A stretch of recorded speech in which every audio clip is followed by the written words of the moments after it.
कांग्रेस नेता राहुल गांधी ने हाल ही में कैम्ब्रिज यूनिवर्सिटी में MBA छात्रों को संबोधित करते हुए लेक्चर दिया, जहां उन्होंने देश में लोकतंत्र की स्थिति से लेकर पेगासस, कश्मीर में आतंकवाद जैसे कई मुद्दों पर बातचीत की। लेकिन इस वक्त कैम्ब्रिज में दिया उनका एक बयान सुर्खियों में बना हुआ है। दरअसल राहुल ने कैम्ब्रिज यूनिवर्सिटी में चीन को लेकर भी कई बातचीत कही। उन्होंने चीनी कम्युनिस्ट पार्टी की भी तारीफ की।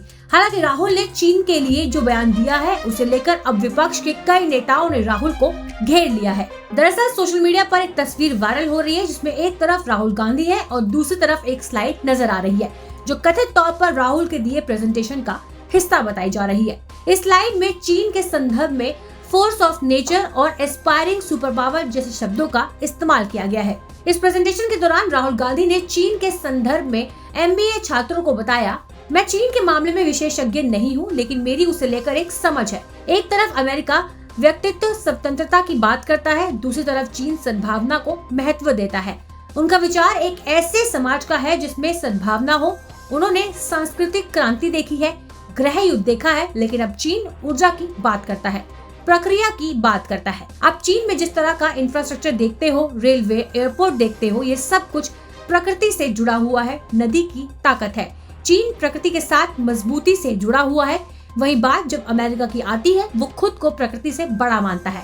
यही बताने के लिए काफी है कि चीन शांति में कितना ज्यादा दिलचस्पी रखता है। इसके अलावा राहुल गांधी ने चीन को लेकर ये भी कहा कि वहाँ पर सरकार एक कॉर्पोरेशन की तरह काम करती है और उस वजह से हर जानकारी पर सरकार की पूरी पकड़ रहती है। उनके मुताबिक इस समय भारत और अमेरिका में ऐसी स्थिति नहीं है। राहुल ये भी मानते हैं कि इसी वजह से चीन आर्टिफिशियल इंटेलिजेंस के मामले में इतना आगे बढ़ गया है। वहीं कैम्ब्रिज यूनिवर्सिटी में राहुल गांधी के दिए इसी बयान पर भाजपा नेता रविशंकर प्रसाद ने राहुल को घेर लिया। रविशंकर प्रसाद ने आगे कहा, राहुल गांधी जब भी विदेश जाते हैं भारत और भारत की जनता का अपमान करते हैं। वो भारत की संस्थाएं जैसे सुप्रीम कोर्ट, चुनाव आयोग, मीडिया सभी की आलोचना करते हैं। आपने मोदी जी के खिलाफ अनगढ़ आरोप लगाए। आप भ्रष्टाचार के मामले में जमानत पर हैं, फिर भी आपको बेबुनियाद आरोप लगाने की आजादी है या नहीं? लेकिन आप विदेश जाकर भारत का अपमान करें, ये राजनीतिक शिष्टाचार नहीं है। राहुल जब जब विदेश जाते हैं यही करते हैं। वो चीन को सद्भावना का प्रतीक बता रहे हैं। आज देश राहुल गांधी के सही चेहरे को देखे कि कैसे वो भारत में संस्थाओं का अपमान करते हैं और विदेश में जाकर भारत की जनता का अपमान और चीन का गुणगान करते हैं। पाकिस्तान आतंकवाद पर चुप्पी रखते हैं, हम इसकी भर्त्सना करते हैं। वहीं राहुल गांधी के बयानों के बीच भाजपा नेता अमित मालविया ने भी राहुल गांधी को घेरते हुए 74 सेकंड का एक एनिमेटेड वीडियो ट्विटर पर शेयर किया और इस वीडियो के बहाने उन्होंने तंज कसा कि कांग्रेस चाइना भाई भाई। इसके अलावा बीजेपी नेता हेमंता बिस्वा शर्मा ने भी राहुल गांधी पर निशाना साधते हुए ट्वीट किया।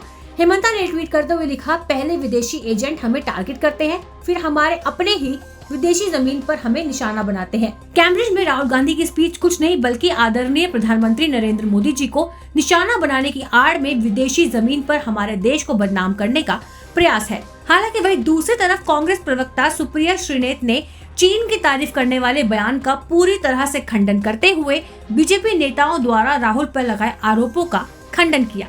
सुप्रिया ने भड़कते हुए कहा, मैंने इस स्पीच को 10 बार सुना है। राहुल गांधी ने अमेरिका और चीन के संदर्भ में बात कही थी।